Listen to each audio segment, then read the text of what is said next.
কার চাপে? সুদখোরদের চাপে। ইমাম যদি লটারির বয়ান করে, ইমামকে তাড়িয়ে দিবে লটারিওয়ালাদের চাপে। ইমাম যদি হারাম হালালের বয়ান করে, যে হারামখোর কটা হারাম খায় তারা পেছনে লাগবে ইমামকে তাড়। কষ্টের বিষয়, দুঃখের বিষয়। আমি আমার বর্তমানের কথা বলছি, বর্তমান জেলার কথা, জায়গার নাম করবো না, রেকর্ডিং হচ্ছে। তারা লজ্জা পাবে। দুঃখটা রমজান মাস মাইয়াত হয়েছে, একজন ব্যক্তি মারা গেছে, আত্মীয় স্বজনে এসছে কি করতে? জানাজার মাটি। জানাজার ময়দানে এলান হচ্ছে, যারা মেহমান এসছেন কে এলান করছে? মসজিদের সেক্রেটারি এলান করছে দাঁড়িয়ে জানাজার ময়দানে। যারা এসছেন তারা খানা খেয়ে যাবে। ইমাম সাহেব মাইকটা কেড়ে নিয়ে বেচারা বললো, রমজান মাসে খানার এলান করা রমজান মাসে হারাম।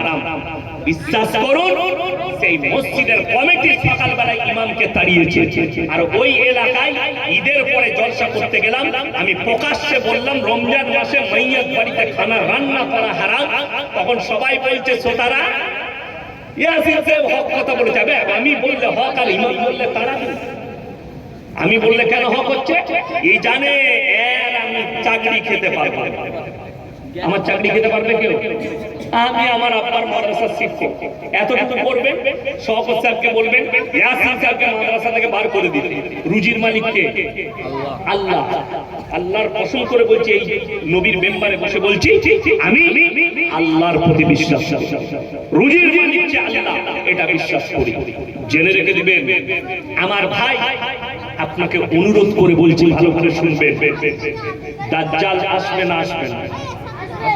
আসবে, এটা সকলের জানা। কেন? কোরআন হাদিস মোতাবেক দাজ্জালের আত্মপ্রকাশ হবে। আচ্ছা, দাজ্জালকে হাওড়া জেলায় আসবে দাওয়াত দিতে? কথা বলে না? দাজ্জাল হাওড়ায় আসবে না, বর্ধমানে আসবে না, মুর্শিদাবাদে আসবে না। আল্লাহ রাসূল সাল্লাল্লাহু আলাইহি সাল্লাম হাদিস বর্ণনা করলেন, দাজ্জাল আসার পূর্বে তোমরা কিছু আলামত পাবে। সে আসার পূর্বে তার সৈন্য রেডি হয়ে যায়। সে আসার পূর্বে তার সৈন্য রেডি হয়ে যায়। যাদের কাছে বড় মোবাইল আছে লিখে দেন, কাগজ থাকে তা নোট করুন। আমি ইয়াসিন মারা যেতে 26 সালে নাও বেঁচে থাকতে পারে, 25 সালটাই আমার শেষ হতে পারে। আমার হায়াত না থাকলে আল্লাহ আমাকে তুলে নিবে, আর বেঁচে থাকলে দেখতে পাবো আমার এই কথাগুলো এই মোবাইলে, ইউটিউব, ফেসবুকে লাকিরের মতো ভাসবে। আর আমি যদি মারা যাই তোমরা বলবে ইয়াসিন সাহেব এই ডমরুদ থানায় এসে বলে গিয়েছিল এই গ্রামের ময়দানে। আজকে সত্য, এই 25 সালটা মানুষের জন্য লাশ স্বাভাবিক, এটাই লাশ স্বাভাবিক যে জীবনযাপন করছেন এটাই লাশ। 2026 সাল থেকে আপনি স্বাভাবিক থাকবেন না। কেন? মানুষ আর নিজের কন্ট্রোলে থাকবে না, মানুষ যাবে এআই এর কন্ট্রোলে। এআই বলে একটা বড় অ্যাপ আনা হচ্ছে। আমার বন্ধুগণ, এটা দাজ্জালের একটা ফিতনার মধ্যে বড় ফিতনা। এই গুগলের মালিকের নাম কি? নামটা ভুলে যাচ্ছে। যুগল বার মানে কি নাম আছে?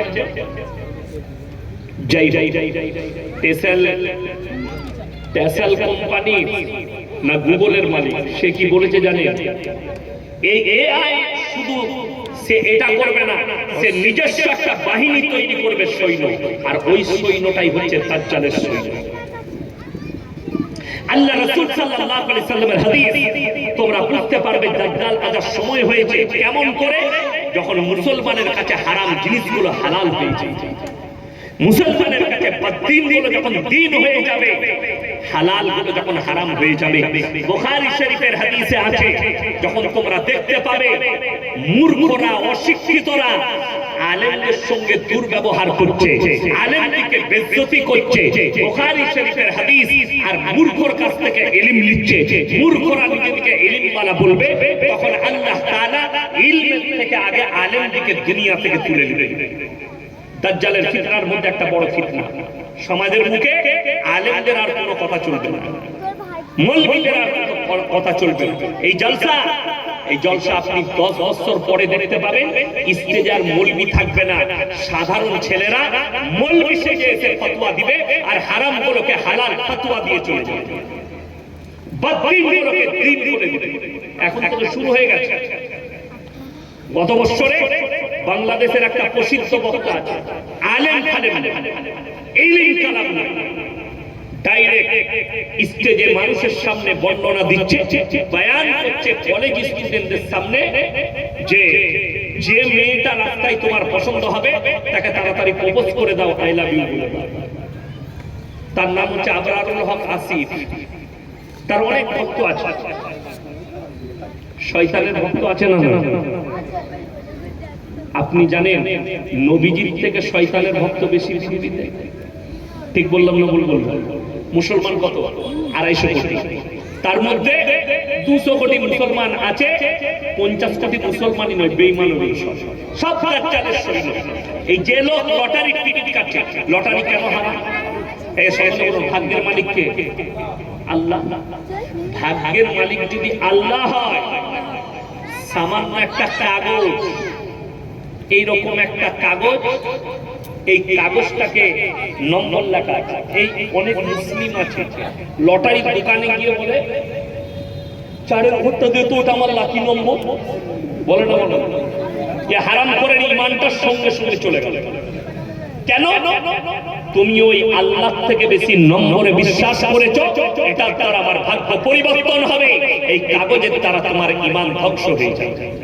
আজকে বলে দিই, আপনি কলকাতায় যান, ট্রেনে চেপে যান, হাওড়ায় যান, হাওড়ায় গঙ্গার কিনারায় 10টা হারামখোর বসে থাকে সবসময়, সকাল থেকে বিকেল 4টা পর্যন্ত। কি করে? শিরা চট বিছিয়ে আর অ্যাটার্জি খুলে বসে আছে।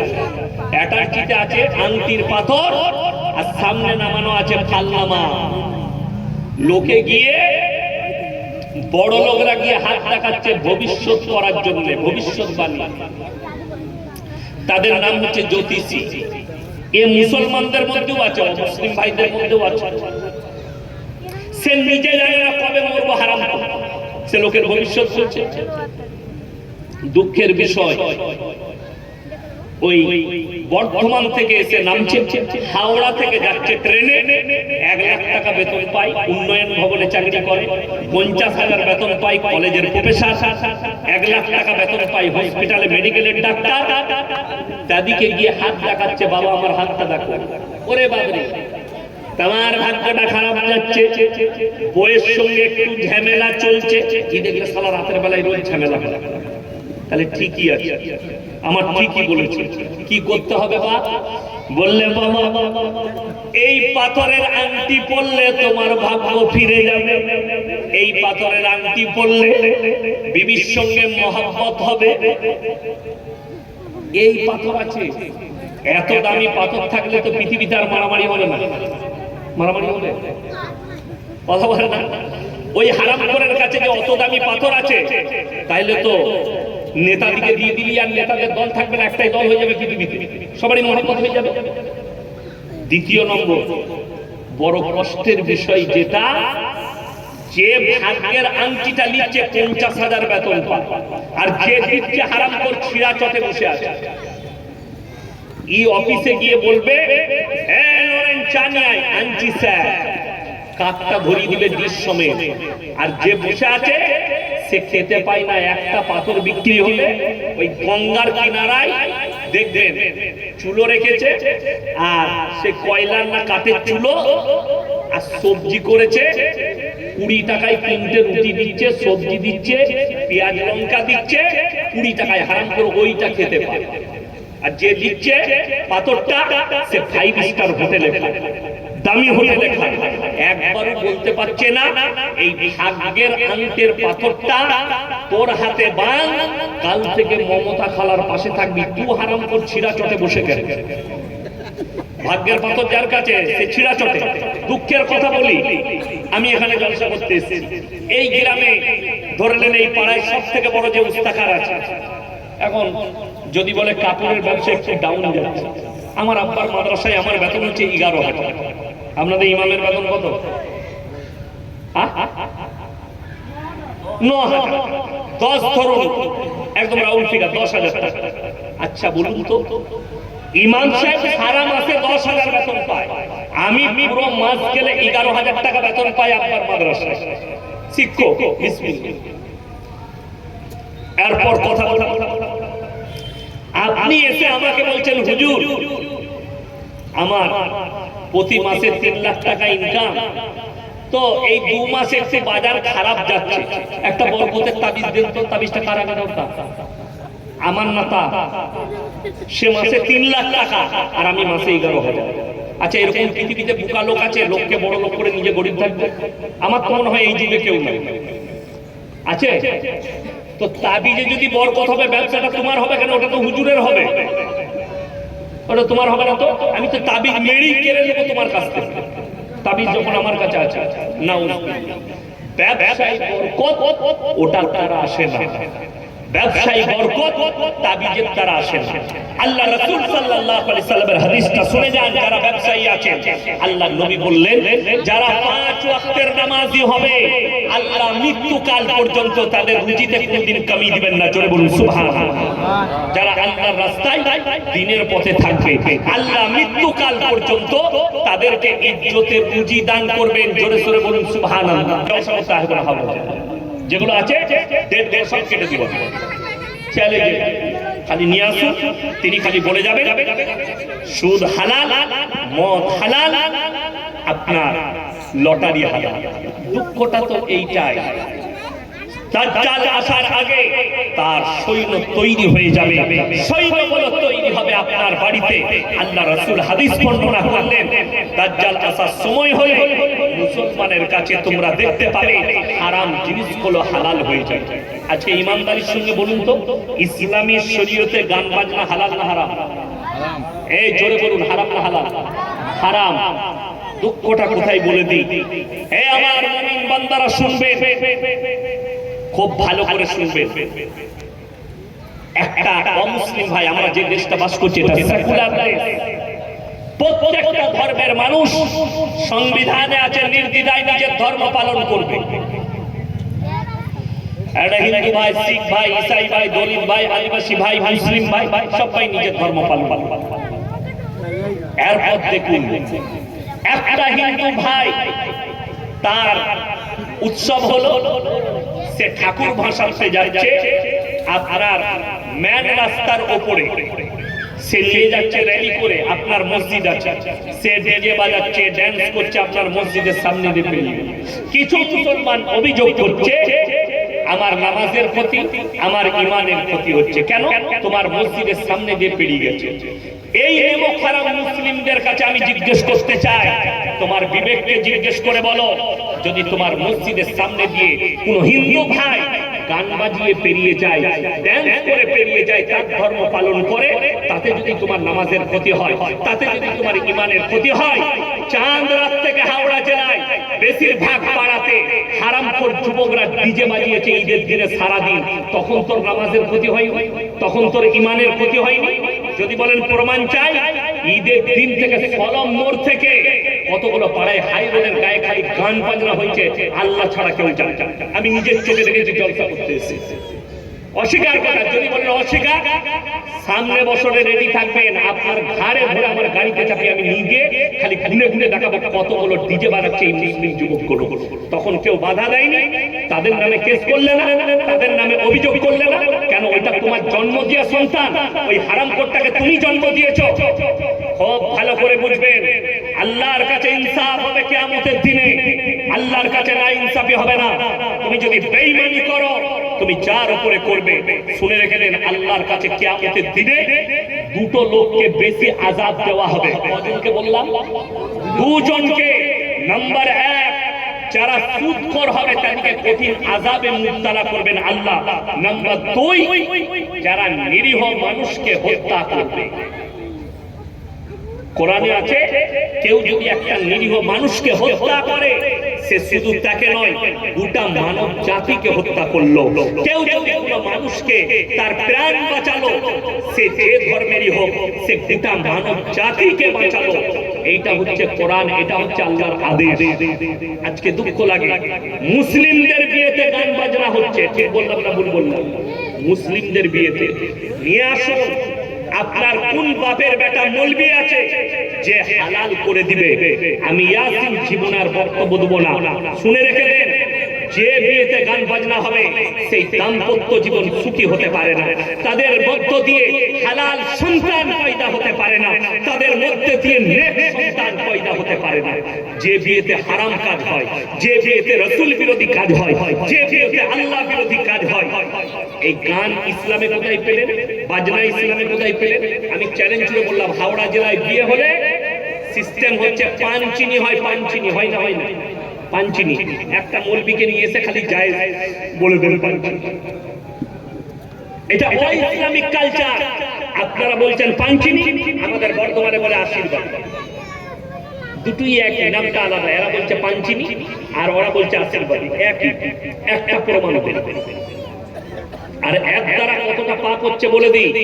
এই পানচিনির দ্বারা পানচিনি হয়ে গেল, 1 মাস পরে বিয়ে হবে, যেদিন থেকে পানচিনি হলো সেই দিন থেকে ছেলে আর মেয়ে ফোনেতে লেগে আছে। ঠিক বললাম না ভুল বললাম? সারা রাত কথা বলছে, ওর সঙ্গে বিয়ে হবে। আর আপনার জানা আছে ওটা হারাম। তারা যতগুলো পাপের কথা বলবে, দুটো পরিবারকে ভাগ করে নিতে হবে। তারা যে মুখের দ্বারা, ভাষার দ্বারা, কানের দ্বারা যে জিনাগুলো করবে, একা জিনার পাপী হবে না, তাদের পরিবাররাও হবে। কেন? খুব দুঃখের বিষয় বলছি। যদি বলেন হুজুর বিয়ে হবে, সঙ্গে সঙ্গে যেদিনে পানচিনি করেছো নিকাহটা পড়িয়ে দাও, ইজাব কাবুল করিয়ে দাও, এরপরে যদি আর এক কাছে সই, কোনো হারাম হবে না, বরঞ্চ নেকি হবে, কোনো অসুবিধা। স্বামী স্ত্রী মিলন হালাল। আরে বিয়ের দিনে বিয়ে ভেঙে যাচ্ছে। বিয়ে আমি দেখলাম মোবাইলে, কোন জেলার কথা বলবো না, বিয়ে করতে গেছে, একটু গোস্ত কম পেয়েছে, যে চামচ নিয়ে মারামারি, একজন মাথা ফেটে গেছে, বিয়ে ভেঙে গেছে। ওটার হাজবেন্ড বাস্তব বলছি, মোবাইল খুললে দেখতে পাবে। কোন জেলার বলবো না, তারা লজ্জা পাবে। তো যাদের জেলার হবে তারা বুঝে নেবে যে ইয়াসিন সাহেব ঠিকই বলেছে। আমি দেখে বলছি, বাস্তব বলছি। কোন এলাকায় বলবো না, সেটা আমার এলাকা হতে পারে, অন্য এলাকা হতে পারে, যে কোনো জায়গায়। কিন্তু পশ্চিমবাংলা বলে মুসলিমদের কথা বলছি, মুসলিমদের, আমি অমুসলিমের কথা বলছি। মুসলমানদের বরযাত্রী এসেছে, হারাম করে 500 গোশ খায়, তাকে 4 পিস দিয়েছে, আরো দিবি না কেন দিয়ে মারামারি।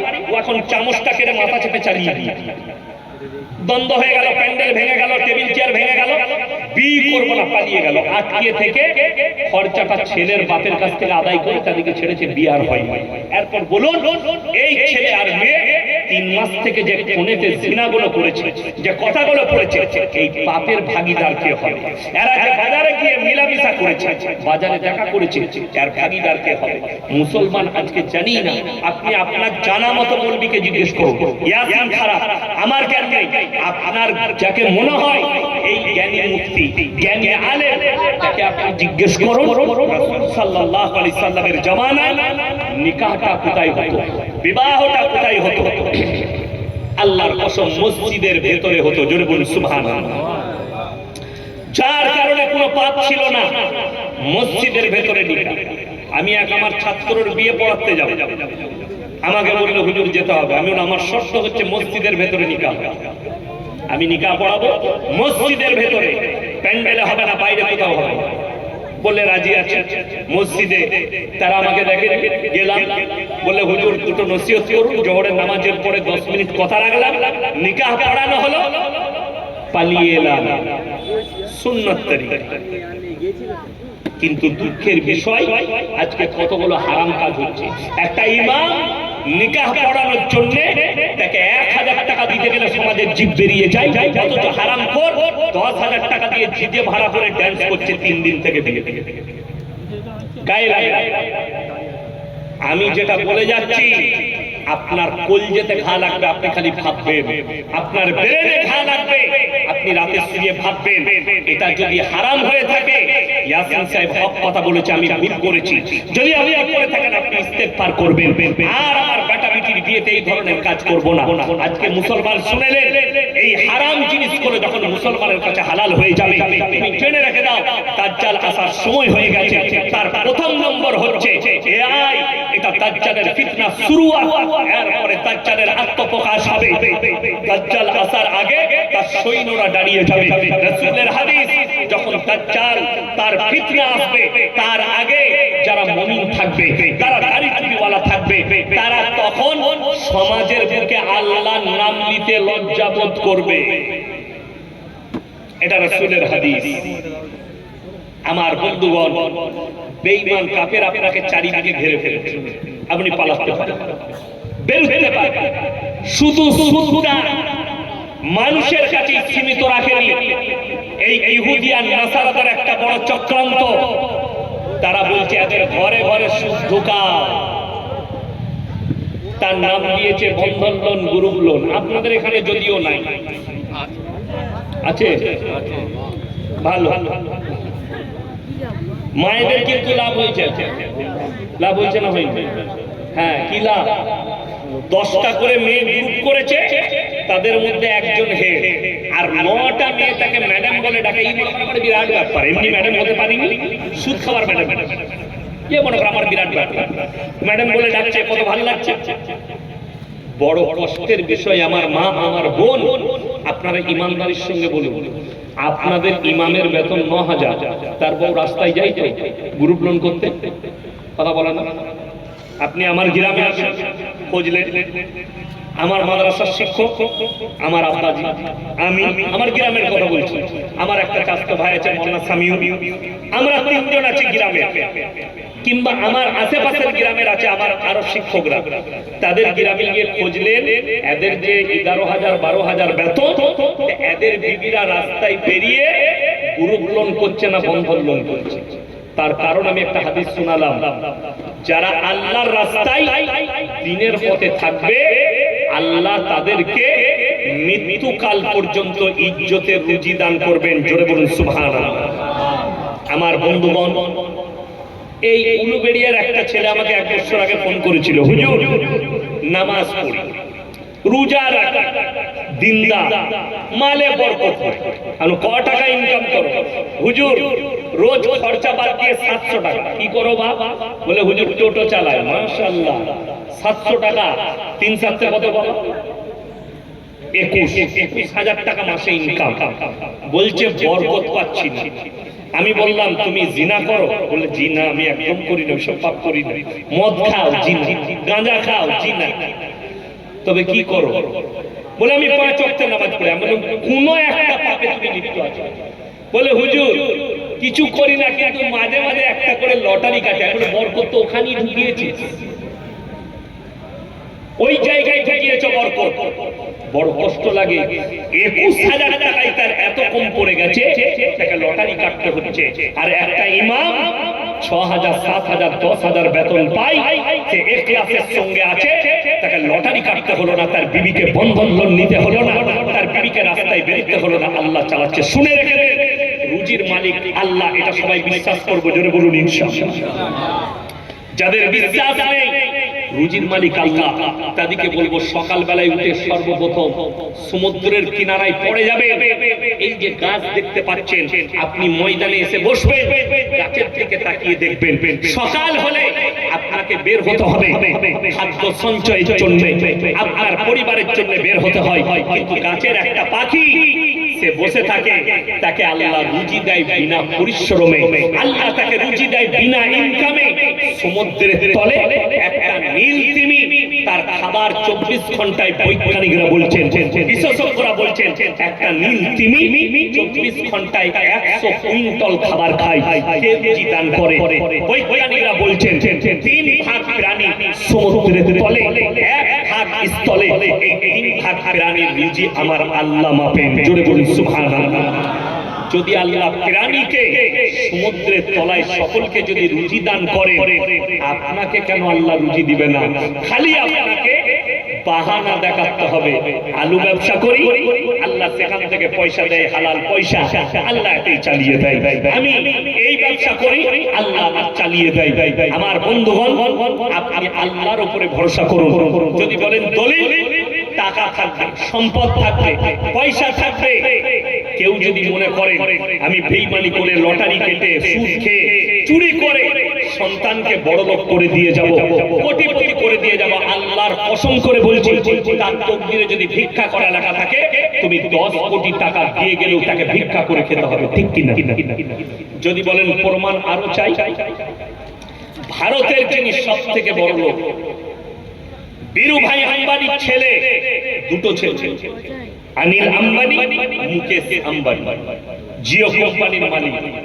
জানেন বীরুভাই আম্বানি দুটো ছেলেকে সমান সম্পদ দিয়েছে, একজন আপ একজন down. Anil Ambani down, Mukesh Ambani up. এটা আল্লাহর তরফ থেকে সমান দিয়ে গেল, আল্লাহ সমান রাখবেন না। কেউ কি বড়, কেউ কি ছোট। অনেক গরিব মানুষ আছে, তারা কি চিন্তা ভাবনা করে জানে, আল্লাহ সকলকে সমান করলো না কেন? অনেক মনে মনে হবে যাদের কাছে দিন নাই, আল্লাহর উচিত ছিল আল্লাহ যেন সকলকে সমান করে। নাউজুবিল্লাহ, এটা বেঈমানি, ঈমান হারার কথা। এই যে আমার হাতটা দেখছি, 5টা আঙ্গুল সমান না ছোট বড়? টাকা সব ছোট বড়। 5টা আঙ্গুল যদি সমান হতো, আপনি ভাত খেতে পারতেন, মোবাইল ঘাঁটতে পারতেন। সবাই যদি সমান অধিকার চায়, তাহলে গোলমাল হয়ে যাবে। কেউ কোটিপতি হবে, কেউ ড্রাইভার হবে, কেউ মালিক হবে, কেউ চাষি হবে, কেউ আপনার মেকানিক হবে। ছোট থেকে বড় দুনিয়া আল্লাহ ওই চলছে। কেউ কি অন্ধ করেছেন, কেউ কি বধির, কেউ কি বুবা, কেউ কি কুঁড়া, কেউ কি ন্যাংরা, কেউ কি আপনি আপনার মুখ দেয়নি। আল্লাহ বিভিন্ন রকম সৃষ্টি করেছেন। অন্ধ, তুমি চোখওয়ালাকে দেখে অনুভব করো, আল্লাহ তোমাকে চোখ দেয়নি। চোখওয়ালা তুমি অনুভব করো, আমাকে আল্লাহ অন্ধ করেনি। যা বুবা, বুবাকে দেখে অনুভব করো, আল্লাহ আমাকে বুবা করেনি। আপনাকে অনুভব করতে হবে। আমার বন্ধুগণ, সকালবেলায় উঠে একবার কলকাতায় চলে যান, উলুবেড়িয়ায় যান, পাঁচলা মোড়ে যান, 100টা বড় লোক আন্ডার প্যান্ট পরে ছুটছে। বড় লোক কোটিপতি। সকালবেলায় কলকাতায় ধর্মতলায় গেলে বুঝতে পারবে, ইডেন গার্ডেনে গেলে বুঝতে পারবে, ভিক্টোরিয়ার কাছে গেলে বুঝতে পারবে, 100টা বড় লোক আন্ডার প্যান্ট পরে ছুটছে। ডাক্তারে বলেছে 3 কিলোমিটার হাঁটবি, 600 গয়কার রক। কি সুগার? কোটিপতি লোক, খেতে পাই নাই। সকালবেলায় উঠে দোকানে গিয়ে বলছে, দাদা 1 কাপ বিনা চিনির চা দেন তো। তাকে জিজ্ঞেস করো, ভাই বিনা চিনির চা কেমন লাগে? সে বলবে দারুণ লাগে। আমি বলছি ছাগলের মুখ দেবে, ওটা সুগার হয়েছে বলে ভালো লাগছে, ফ্যারে পড়ে ভালো লাগে। বিনা চিনির চা কখনো ভালো লাগে? ওটা ফ্যারে পড়ে ভালো লাগছে। ডাক্তারের কাছে গেছে, রিপোর্ট বার করেছে, সুগার কত? 470 সুগার। স্যার কি কি খাবো? ডাক্তার তখন লিস্ট বানাচ্ছেন। সকালবেলায় উঠে 1 কাপ বিনা চিনির লাল চা, 1 মুঠো সাদা চিড়ে ভাজা। বলে যে চিড়ে ভাজা ভালো লাগে না, বলে তাহলে ক্রিম কেক আর বিস্কুট খাবি, খুব পারা চিবিয়ে। বলে ডিম সিদ্ধ, বলে চিনতে পাবি না, খালি চিড়ে ভাজা খা। দুপুর বেলায় 1 কাপ মাপা চালের ভাত। বলে গরুর মাংস, বলে ছুবি না। খাসি, বলে স্বপনে ভাববি না। মুরগি ধারে পাশে যাবি না। কি খাবো স্যার? বলে খালি ভেন্ডি সিদ্ধ আর করেলা ভাজি খাবি। এটা আমি বড় লোকের বলছি। গরিব মানুষ, লোকের বাড়িতে কর্মচারী। আল্লাহ বলেছেন দস্তরখানে যা পাবি তাই খাবি, রুজি আমি আল্লাহ মাপি। কেউ ডাক্তারখানায় শুয়ে আছে, কোটিপতি লোক, গলা দিয়ে নল দিয়ে খাবার যাচ্ছে, মুখ দিয়ে খেতে পাই নাই। লিভার শেষ হয়ে গেছে, লিকুইড খাবার যাচ্ছে। এরপরে কোরআন শোনাবো। হযরতে জাকারিয়া মরিয়মকে জিজ্ঞেস করছেন, ঈসা নবীর মাকে, যখন ঈসা নবী পেটে, কোরআনে আছে সূরা মরিয়ম, ওয়াজকুর ফিল কিতাবি মরিয়ম ইদিন তাবাদাত মিন আহলিহা মাকানান শারকিয়্যা। মরিয়ম যখন নিজেকে পূর্ব দিকে এক স্থানে বন্দী করে নিল, একটা গৃহের মধ্যে, ফাতাখাযাত মিন দুনিহিম হিজাবান ফারসালনা ইলাইহা রূহানা ফাতামাসসালা লাহা বাশারান সাবিয়্যা। আমি আমার জিবরিল আমিনকে মানুষ রূপে প্রেরণ করলাম। কার ঘরে? মরিয়মের গৃহে। মরিয়ম বললে, তুমি যদি আল্লাহকে ভয় করো, আমার গৃহে থেকে বেরিয়ে যাও, আমি একজন সতী সাবিত্রী পবিত্র নারী। তিনি বললেন, জিবরিল আমিন, আমি কোনো মানুষ নই, আল্লাহ আমাকে মানুষ রূপে পাঠিয়েছে, আমি হচ্ছে আল্লাহর ফেরেশতা জিবরিল আমিন, তোমাকে সুসংবাদ দিতে এসেছি একটা পুত্র সন্তানের। তিনি তখন বললেন, আমাকে কোনো মরদ মানুষ স্পর্শ করেনি, আর আমি কোনো ব্যভিচারিণী নই, তাহলে আমার বাচ্চা কি করে হতে পারে? আল্লাহ বললেন, কোন ফায়াকুন, তাকে বলে দাও এটা আমার কুদরত, আমি বলবো হয়ে যাবে। যখন তিনি গর্ভবতী, তার দাস্তারখানে দামি দামি খাবার আসছে, তার গৃহের মধ্যে হযরতে জাকারিয়া দেখতে পেলেন আর প্রশ্ন ছুড়লেন, ক্বালা ইয়া মারইয়াম আন্না লাকি হাযা, ওগো মরিয়ম, এত সুন্দর ভালো মন্দ খাবার দাবার কোথা থেকে পাচ্ছ? মরিয়ম উত্তর দিলেন, ক্বালাত হুয়া মিন ইনদিল্লাহ, ইন্নাল্লাহা ইয়ারযুকু মান ইয়াশাউ বিগাইরি হিসাব। আল্লাহ যাকে ভালোবাসেন, আল্লাহ যাকে পছন্দ করে, তাকে বেশুমার রিজক দান করে। কোথা থেকে দেব, কেমন করে দেব, আমি আল্লাহ ছাড়া পৃথিবীর কেউ জানে না। এটা কোরআন। আমার বন্ধুগণ, আপনি পৃথিবীর যে কোনো কিনারায় থাকবেন, রুজি আল্লাহ আপনার মাধ্যমে। আপনি নিয়ত করলেও রুজি পাবেন না, ভাবলেও রুজি পাবেন না। আমি 1 জানুয়ারি আমার ত্রিপুরায় জলসা ছিল, তো আমি 31 ডিসেম্বর জলসা করেছিলাম মালদা ডিস্ট্রিক্টে। জলসা করে রাত্রে ট্রেন ধরলাম, সকাল 6:30টায় শিয়ালদায় নামলাম, এয়ারপোর্টে যাব। এয়ারপোর্টে গিয়ে আমি এক কাপ চা খেয়ে বসলাম, বসে আছি। যখন 10টা বাজে, একজন আমাদের বর্ধমান জেলার অফিসার আমাকে দেখতে পেয়েছে। সে আমাকে এসে দেখা করলো, ডেকে নিয়ে গেল তার কামরায়, দিয়ে বললে, হুজুর কটায় ফ্লাইট আছে? আমি বললাম 12টা 20। সে বললে, হুজুর এখানে খানা খান, কিন্তু আমি নিয়ত করেছি ত্রিপুরায় গিয়ে খানা খান। তারা নিতে আসছে কৈলাসহর থেকে 150 কিলোমিটার, ওখানে হোটেলে খানা খাবো, আরামসে গাড়ি চালাবো। তো উনি বললেন খেতেই হবে, আমি খাবো না, সে ছাড়বেন। লাস্টে আমাকে খানা খাওয়াবো। কেন? রুজি তো আমার আল্লাহ মেপেছে। কোথায়? এয়ারপোর্টে। আমি চাইলেও ত্রিপুরায় খেতে পারবো। আপনি যারা এখানে জলসায় বসে আছেন, অনেক জনের মনে মনে হচ্ছে আমি কালকে সকালে এই খানাটা খাবো, এই খাবারটা খাবো, কাল আমার বাড়িতে এই তরকারি হবে। আল্লাহ যদি তোমার রুজিটা হসপিটালে মাপে, তুমি এখানে আর খানা পাবে না, তোমাকে হসপিটালেই খেতে হবে। কত বড় লোক লিকুইড খাবার খাচ্ছে, গিয়ে দেখুন রুজি আল্লাহ মাপে, রুজির মালিক আল্লাহ। কোরআনে 3টে নিকৃষ্ট পাপের কথা বলা হয়েছে। কটা বললাম? 3টে মারাত্মক নিকৃষ্ট পাপ। এটা প্রত্যেকটা মা বোন শুনবেন, ভাইরা শুনবেন। নাম্বার 1, শিরকের পাপ। কিসের পাপ বললাম? শিরকের। শিরক আল্লাহর যে ক্ষমতা আছে, সেই ক্ষমতা আর কারোর আছে। আল্লাহর যে ক্ষমতা, সে ক্ষমতা আর কারোর আছে।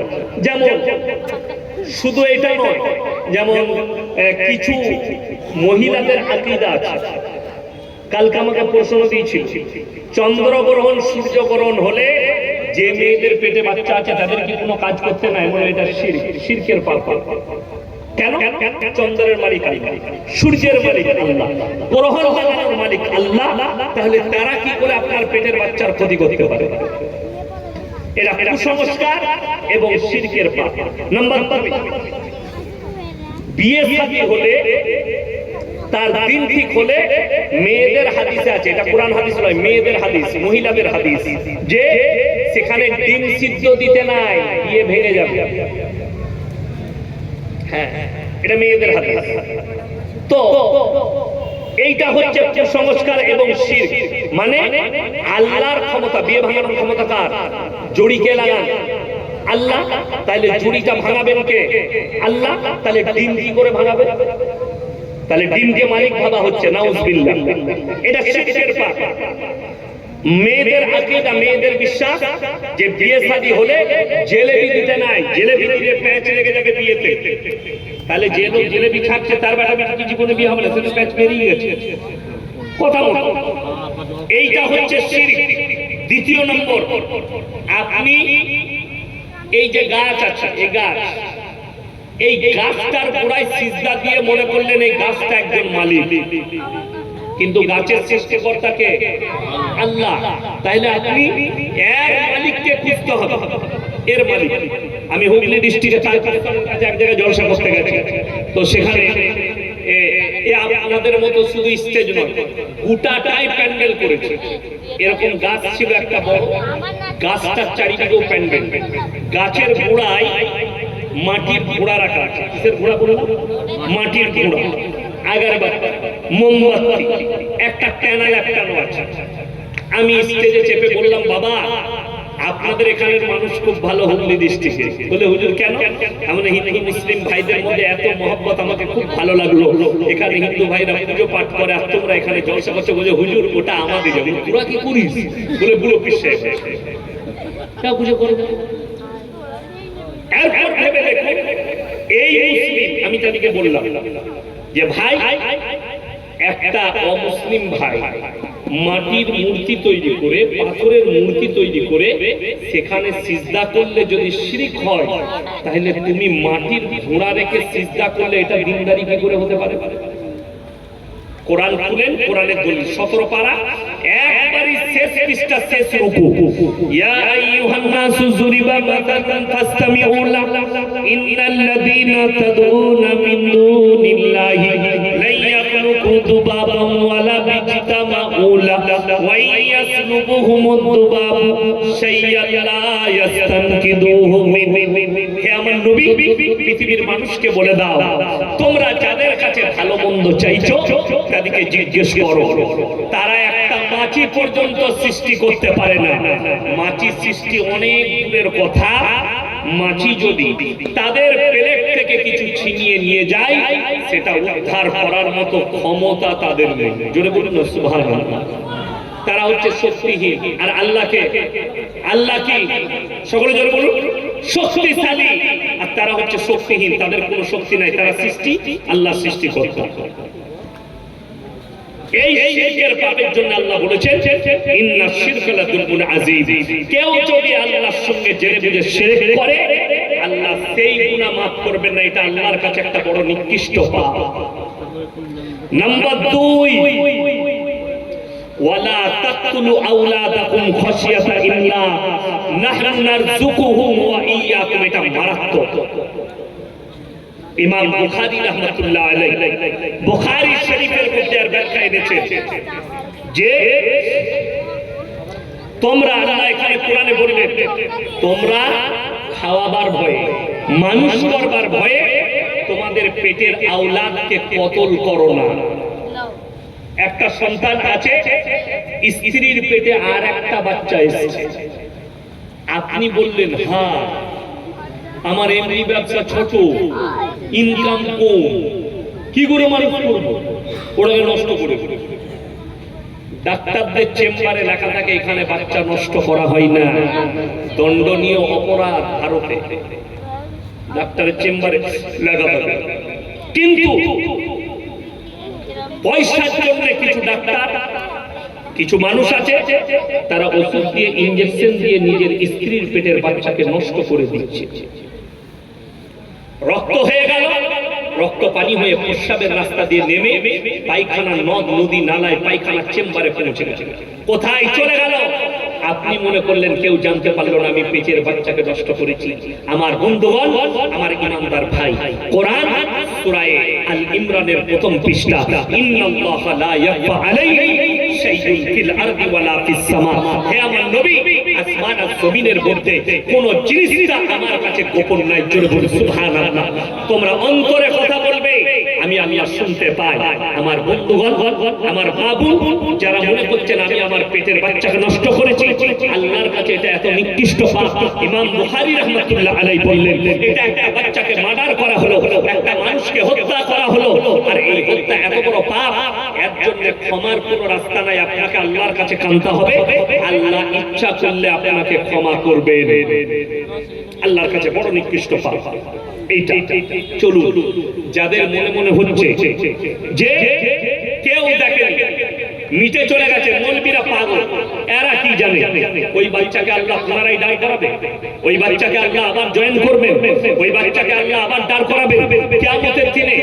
এই অবিশ্বাস যাদের আছে তাদের জন্য বলে কোরআনে আমার আল্লাহ কসম খেয়েছিলেন কখন 1400 বছর আগে যখন রাসূল আকরাম সাল্লাল্লাহু আলাইহি ওয়াসাল্লামকে বেঈমান কাফেররা প্রশ্ন করেছিল আমরা মরে যাওয়ার পরে মাটির সাথে মিশে যাই ছাই হয়ে উড়ে যাই পানির সাথে মিশে যাই আল্লাহ ওনারাই আমাদেরকে কেমন করে দাঁড় করাবেন আমার আল্লাহ কোরআনে তখন কসম খেলেন লা উকসিমু বিয়াউমিল কিয়ামা ওয়ালা উকসিমু বিন নাফসিল লাওয়ামা আমি আল্লাহ কসম খাচ্ছি কিয়ামতের দিনে ওয়ালা উকসিমু বিন নাফসিল লাওয়ামা আর আমি কসম খাচ্ছি ওই সমস্ত আত্মা আয়াহসাবুল ইনসানু আল্লাহ নাজমা ইদামা মানুষ যারা বলে আমরা মরে যাওয়ার পরে আল্লাহ পুনরায় কেমন করে জীবিত করবেন ওয়ালা কাদিরিনা আলা আন নুসাউইয়া বানানা বাল ইউরিদুল ইনসানু লিয়াবজুরা আমামা আমার নবী বলে দাও শুধু তোমাদের আকৃতি নয় চোখ কান হাত পা নয়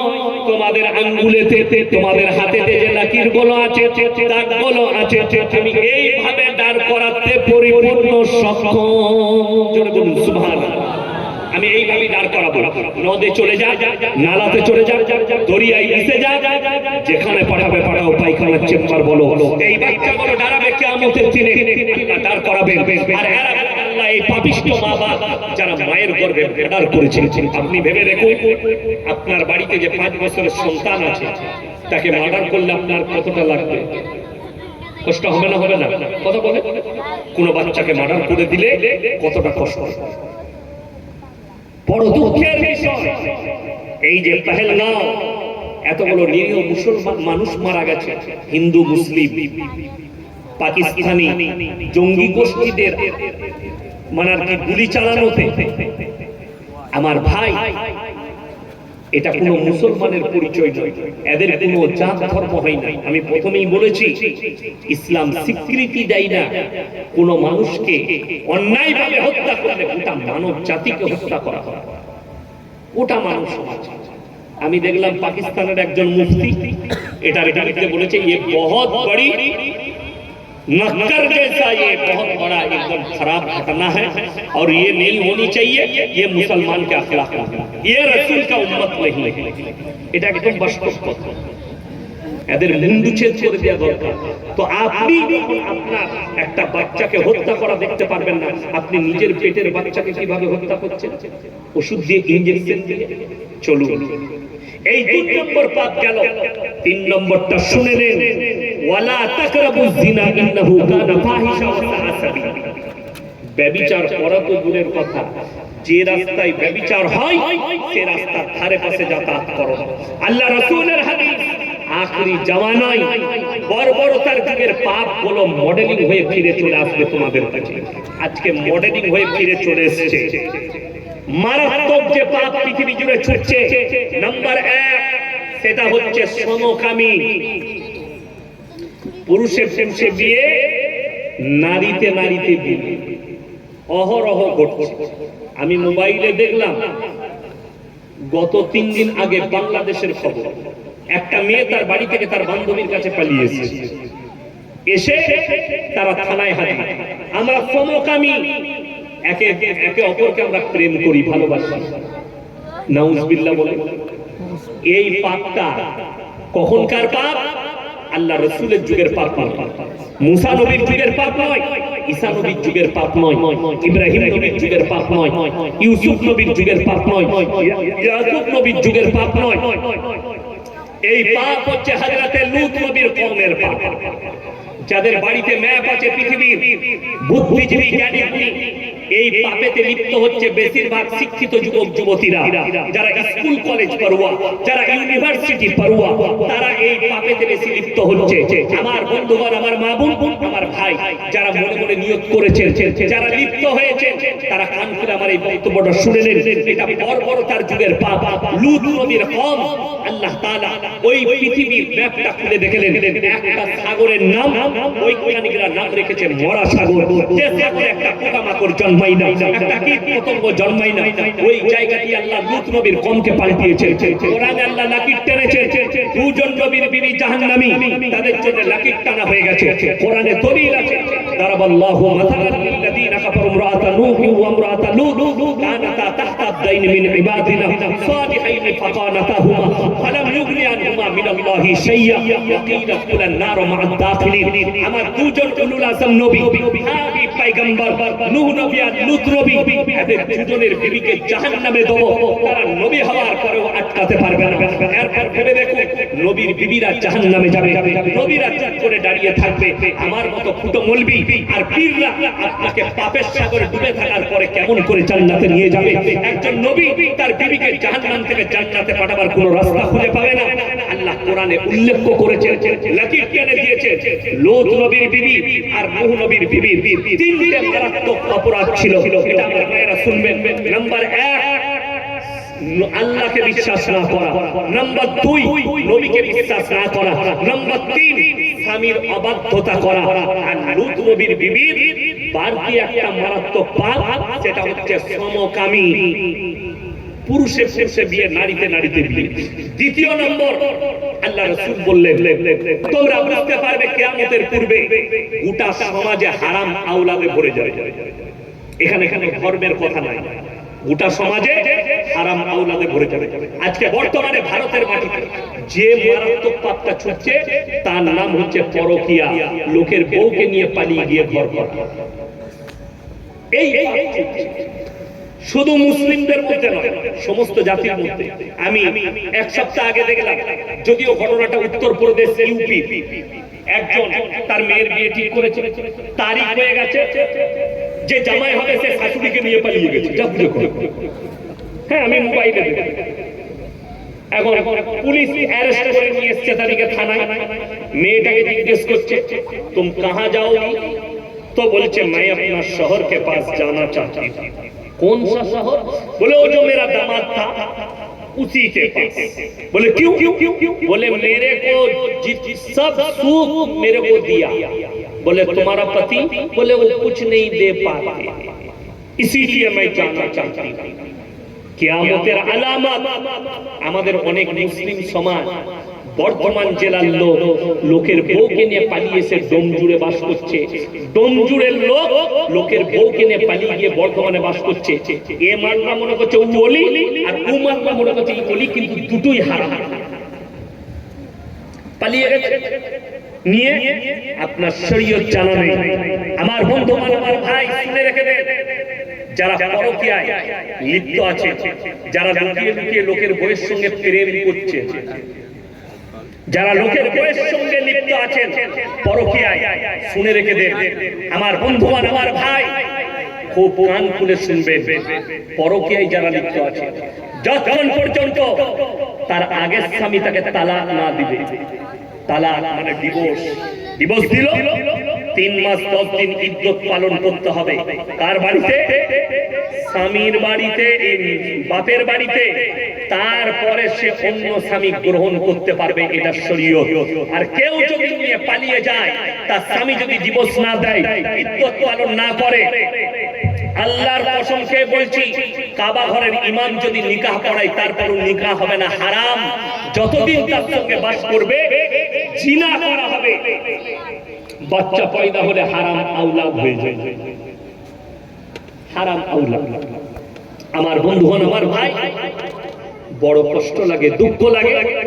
মুসলিম সমাজ, আপনি কি মনে করছেন আল্লাহর কাছে তৃতীয় নম্বর নিকৃষ্ট পাপটা ওয়ালা তাকরাবুজ জিনা ইন্নাহু কানা ফাহিশা ওয়া সাআ সাবিলা? ব্যভিচার করা তো অনেক দূরের কথা, যে রাস্তায় ব্যভিচার হয় সে রাস্তার ধারে পাশে তোমরা যাতায়াত করবে না। এরপর চলুন, ইমাম বুখারী রাহমাতুল্লাহ আলাইহি বুখারী শরীফের মধ্যে নিয়ে এলেন, যদি কোনো জায়গায় ইসলামী শাসন হয়, ইসলামী রাষ্ট্র হয়, যদি আমরা যে দেশটাই বাস করছি এটা ভারতবর্ষ, এখানে কোর্টের ব্যবস্থা আছে, বিচার ব্যবস্থা আছে, প্রশাসন আছে, কিন্তু যদি ইসলামী শরিয়া হয়, ইসলামী রাষ্ট্র হয়, তাহলে কেউ যদি বিবাহিত পুরুষ আর বিবাহিত মহিলা তারা যদি পরকীয়া করে, তাদের মুন্ডুচ্ছেদ করা যাবে না, তলোয়ারে করে তাদেরকে জনসমক্ষে রেখে তাদেরকে পাথর মেরে মেরে কষ্ট দিয়ে হত্যা করতে হবে। এটা 1 নম্বর। 2 নম্বর, কোন যুবক, কোন পুরুষ, কোন মেয়েকে যদি জোর জবরদস্তি ধর্ষণ করে, তাকে মধ্যখানে রেখে তাকে খেপা কুকুর লাগিয়ে দাও, তা না হলে পাথর বের বের হত্যা করো। কোন অবিবাহিত ছেলে আর অবিবাহিত মেয়ে সে যদি পরকিয়া করে তাকে গাছে বেঁধে 100টা চাবুকের পোড়া মারো, এটা ইসলামী শরিয়া। মারাত্মক পাপ বলা হয়েছে জিনাটা।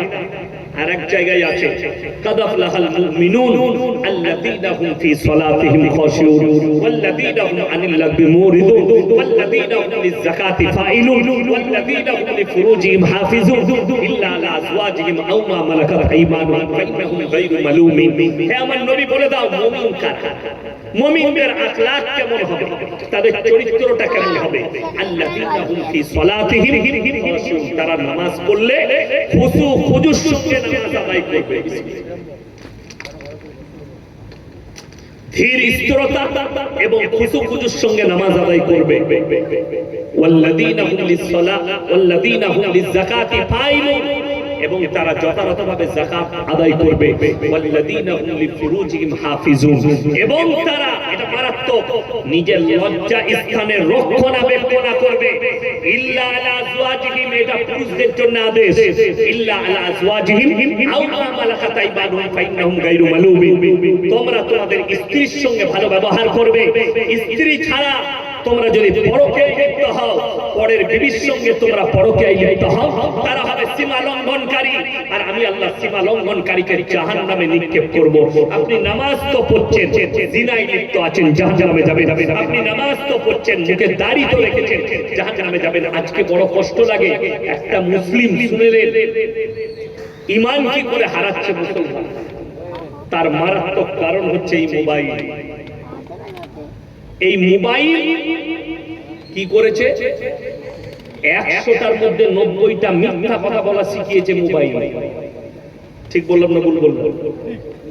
আছে বাড়িতে একজন টাকা পাই উস্তাদ, হ্যালো উদয়জি, ঘরে শুয়ে আছে হারাম করে, আমি তো কলকাতায় আছি, ঘরে শুয়ে আছে কলকাতায় আছে, কিন্তু ঘরে দিয়ে টাকাটা চাইছে। ঠিক বললাম না ভুল বললাম? মাল আপনি করতে দিয়েছেন, একটা ওস্তাকার করতে দিয়েছে, সে এখন মজা মেরেছে, মালটা তৈরি হয়ে গেল, নিচে করে আর বলুন মেশিনটা খারাপ হয়ে গেছিল। মিথ্যা কথা, মেশিন ফেশিন খারাপ না, খারাপ খেতে গেল, হোটেল ঘুরতে গেছে, দেখা করেনি, মিথ্যা কথা। এইভাবে আচ্ছা, মিথ্যা কথা বলা গুনাহ কবিরা, বড় গুনাহ। মুসলমান পদে পদে মিথ্যা কথা বলছে। কিছু মুসলমান ব্যবসায়ী মনে করেছে আমি মিথ্যা না বললে ব্যবসা চলবে না, এদের ঈমান কমজোর। আজকে মুসলমানের উপরে যদি জুলুম আসছে, শুনে রেখে দেন কোরআনের কথা। আপনি মনে করছেন, আমি একটা জলসায় বলেছি, মোদিজি হচ্ছে মুসলমানদের জন্য আল্লাহর রহমত। 26 সালে জানো আবার আসে, কেন? অনেক জনের গায়ে লাগবে, ব্রেনে আঘাত করবে, কথাটা কিন্তু কোরআনের কথা, আমার কথা নয়। আল্লাহ রাসূল সাল্লাল্লাহু আলাইহি সাল্লামকে আল্লাহ বললেন, হে আমার নবী, যখন দেখতে পাবে মুমিনরা, মুসলমানরা দিন থেকে সরে যাচ্ছে, রাসূলের আখলাক থেকে সরে যাচ্ছে, আমি তাদের কাছে অত্যাচারী বাদশা পাঠিয়ে বললাম। আজকে আপনি দিনের উপরে প্রতিষ্ঠিত নন, তা না হলে মুসলমান কি করে সুদ খেতে পারে, মুসলমান কি করে লটারি কাটতে পারে, মুসলমান কি করে মিথ্যা কথা বলতে পারে, মুসলমান কি করে দিন থেকে সরে যেতে পারে, মুসলমান কি করে নিজেদের পরিবারে হারাম কাজ করতে পারে। আজকে বড় কষ্ট লাগে। সবাই জানি পর্দা করা কি, কথা বলে না? এই পর্দা করা কি নারীদের ফরজ। আজকে পর্দা রেখেছেন না ছিঁড়ে শেষ করেছে? আল্লাহ রাসূলের হাদিস, আখেরি জামানায় কিয়ামতের পূর্বে তোমরা দেখতে পাবে নারীরা ড্রেস পরবে, তার মধ্যেও ন্যাংটো থাকবে। আমার যুবকরা রাগ করো না, আমাদের যুবক ছেলেরা অনেক ভালোবাসে। জলসায় গেলে অনেক যুবক এসে বলে, হুজুর আপনাকে ভালোবাসি, ফটো তুলব, সেলফি তুলে অনেক জন। বড় কষ্ট লাগে কি জানেন, সেলফি আমার সাথে তুলছে কিন্তু চুল কেটেছে শুয়োরের মাথার মতো। হ্যাঁ, এটাই কষ্টে দুঃখ। আমি হাওড়া জেলা থেকে রোজার মাসে আদায় করি মাদ্রাসা, তো এক জায়গায় ইফতারি করলাম, তো একটা যুবক ছেলেরা খাওয়াচ্ছিল ইফতারিতে, তো নামাজের পরে তরকারি দিয়েছে, মাংস, পুরি, তো আমি খেতে বসেছি। যে ছেলেটা তরকারি দিচ্ছে এমন চুল কেটেছে, মনে হচ্ছে এগুলো সব ছিঁড়ে নিয়ে ইন্দুরে পালিয়ে গেছে। আমি বললাম এটা কি কাটবা? বলছে মারবো না কি বললেন? আমি বললাম নাউজুবিল্লাহ। আমি বলে হ্যাঁ রে, তোরা জান্নাতে যাবি, বড় কষ্ট লাগে। অথচ খানা হয়ে গেল, আমি যখন চলে যাবো বলে আমার নিয়ে কি করবি? চুলটা তো শুয়োরের মতো কেটেছি, লোককে যখন দেখাতে বলবি ইয়াসিন সাহেব প্রতিবাদ করেন এই লোকের সাথে ছবি তুলেছে। কত কষ্ট লাগে, দুঃখ লাগে, বেদনা লাগে। আজকে কষ্টটা কোথায় বলে দিই। একটা পালস চকলেটের দাম কত? এই কত বলেন, একটা পালস চকলেটের দাম কত? 1 টাকা। সেটা যদি কেউ একটা প্লেটের মধ্যে রোকে বিক্রি করে, কেউ কিনবে? কথা বলে না। ছিঁড়ে যদি প্লেটে বিক্রি করে, ধুলো পড়েছে, মাছি বসেছে, ক্ষতি হবে, এটা আর কিনবো না। তুমি 1 টাকার চকলেটের মূল্য বুঝতে পারলে তোমার মায়ের ইজ্জতের মূল্য বুঝতে পারবে, তোমার বিটির ইজ্জতের মূল্য বুঝতে পারবে না। অথচ কোরআনে আছে ওয়াদরিব খুমুরিহিন্না আলা জুনুবিহিন, হে নারী তুমি পর্দা নির্ধারিত করো, তোমরা কোনোদিন ধর্ষিত হবে না, তোমরা কোনোদিন লাঞ্ছিত হবে না। বড় কষ্টটা বলে দিই, যুবকরা শোনো।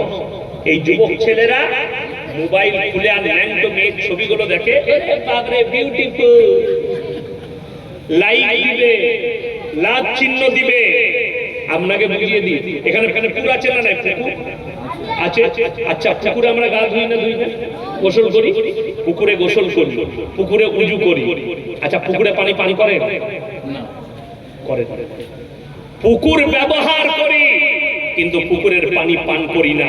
এক্স্যাক্টলি হে আমার যুবক, তুমি ওই ন্যাংটো মেয়েটাকে ইউজ করবে কিন্তু তুমি বিবি রূপে গ্রহণ করবে না।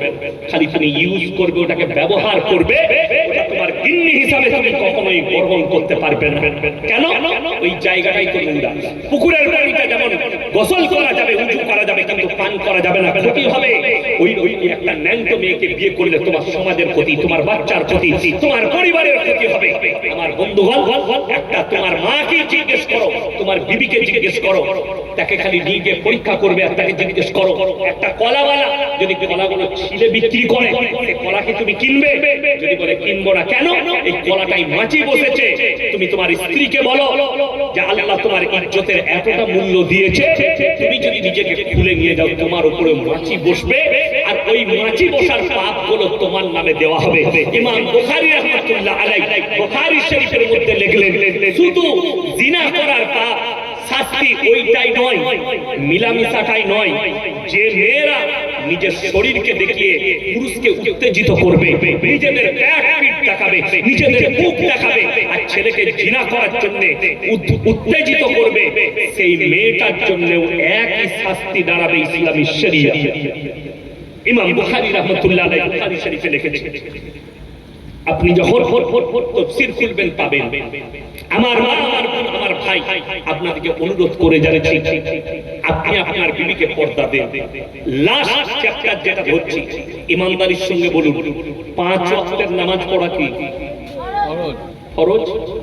আমাদের মুসলিম সমাজে 100টার মধ্যে 80টা বেনামাজি। ঠিক বললাম না? ভুল বললাম? 80টা বেনামাজি।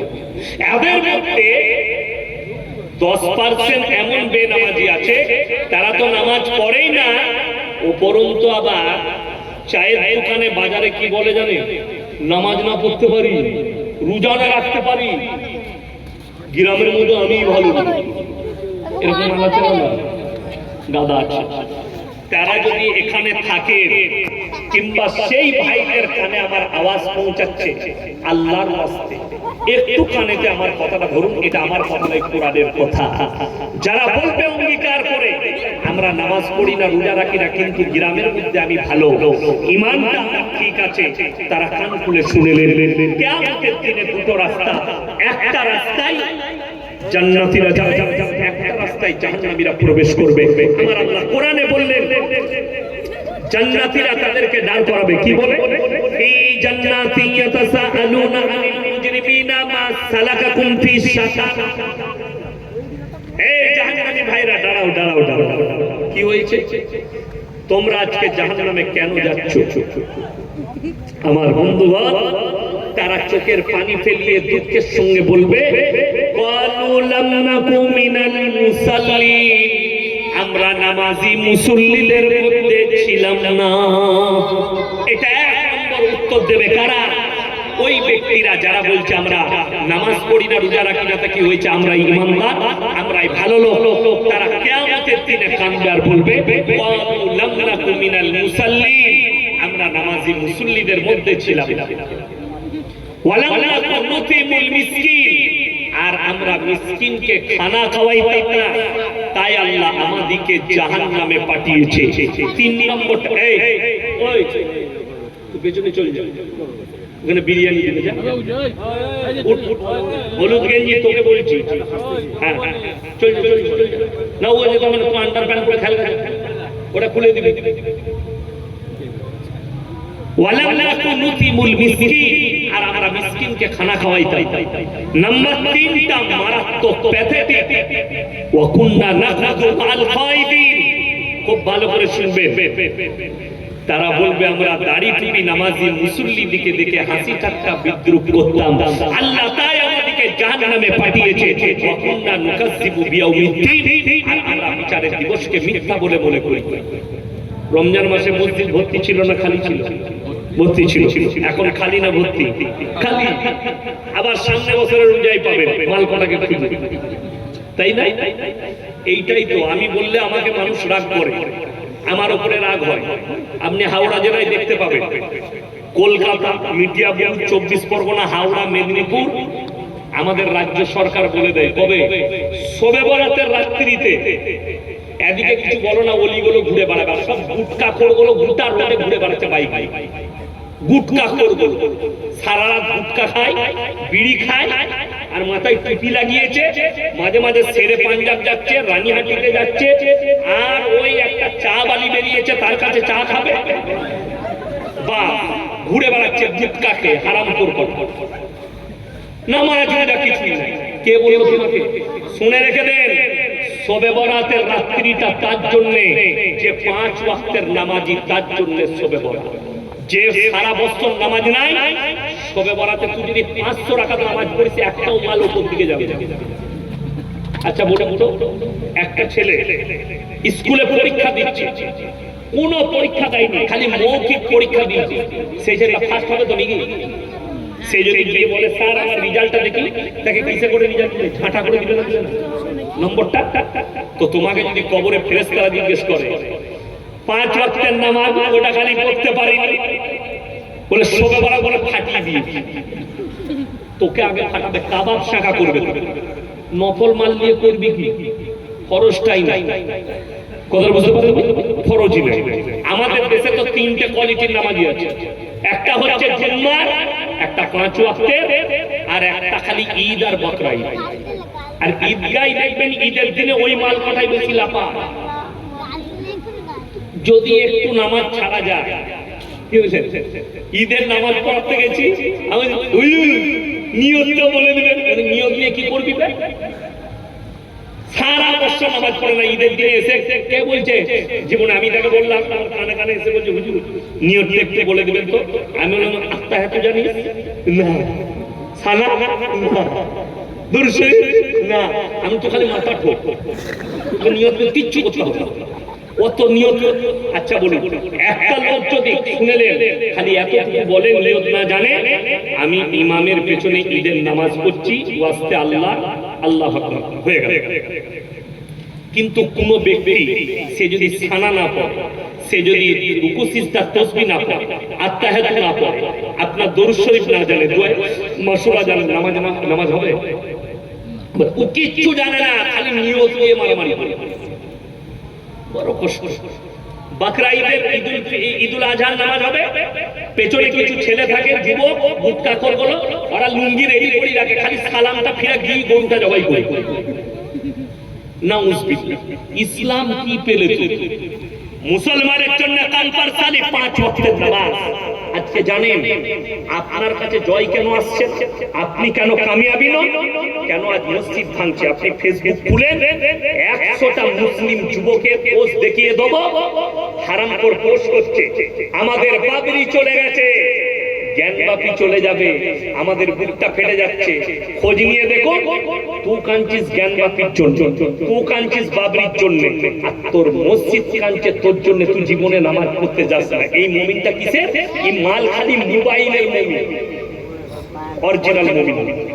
রাসূলের হাদিস খুলে দেখেন 313 জন সাহাবী একদিকে, আর বেঈমান কাফের 1000-এর বেশি যুদ্ধের ময়দানে তারা আল্লাহর উপরে বিশ্বাস আর ইয়াকিন আর কালমার উপরে টিকে থেকে সত্যের উপরে টিকে থেকে লড়াই করেছে। আল্লাহ তাদেরকে কামিয়াবি দান করেছেন। জোরে বলুন সুবহানাল্লাহ।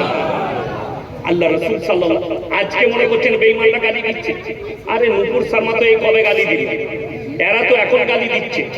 যেদিন থেকে নবীজি মক্কায় ইসলামের প্রচার শুরু করেছে সেই দিন থেকে ইসলামকে গালি দিচ্ছে বেঈমান কাফের। সেই দিন থেকে দলিল কোরআনে আছে। আল্লাহ নবী কাবা ঘরে কোরআন পড়ছেন, কোথায় বলেন? কাবা ঘরের ভিতরে কোরআন পড়ছেন। সাহাবী যারা ঈমান এনেছে তারা শুনছেন। কাবা ঘরের বাইরে বেঈমান আর কাফেররা কি করছে?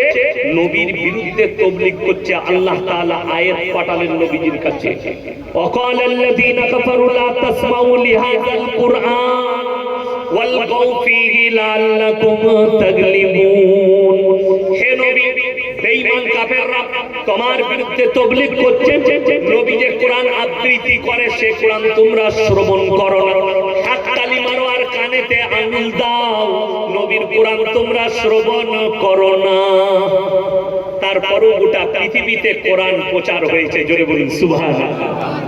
আমি আজকের জলসার লাস্ট বক্তব্য দিচ্ছি, শুনে নেন। গোটা পৃথিবীর শক্তি যদি একদিকে দাঁড়িয়ে যায় আর যদি বলে ইসলামকে মিটিয়ে দেব, আল্লাহর কসম, আল্লাহ কোরআনে বলেছেন ফালান তাজিদা লিসুন্নাতিল্লাহি তাবদীলা। কিয়ামত পর্যন্ত আমার বিধান, আমার জের জবরকে মিটাবার, পরিবর্তন করার ক্ষমতা পৃথিবীর কোনো শক্তির নাই। জোরে জোরে বলুন সুবহানাল্লাহ। যারা মনে করছে কোরআনকে মিটিয়ে দেব, আরে আজকে এদিকে দেখছেন এই ভারতে 200 বছর রাজত্ব করেছে ইংরেজের বাচ্চা। গুজরাটের গমতি নদীর তীরে 10 লাখ কোরআনকে ঢেল লাগিয়ে জ্বালিয়েছিল। শাহ আব্দুল আজিজ মুহাদ্দিস দেহলভী রাহমাতুল্লাহ আলাইহি তিনি বললেন, ইংরেজের বাচ্চারা শোনো, তোমরা যদি মনে করো এই 10 লাখ কোরআনকে জ্বালিয়ে ইসলামকে মিটিয়ে দেবো তো শুনে নাও, পৃথিবীর 10 কোটি কোরআনকে জ্বালিয়ে দাও। আল্লাহ কোরআনকে অবতীর্ণ করেছে, আল্লাহ নিজে ইরাদা করেছেন, ইন্না নাহনু নাযালনা যিকরা ওয়া ইন্না লাহুল হাফিজুন। এই কোরআনকে আমি আল্লাহ অবতীর্ণ করেছি আর হেফাজতের দায়িত্ব আমি আল্লাহ নিজে নিয়েছি। জোরে বলুন সুবহানাল্লাহ। হেফাজতটা কি কাগজের মধ্যে করেছেন? না, আপনার যে কোরআনটা আছে ওই কোরআনে নয়, হাদিসে আছে যেদিনে পশ্চিম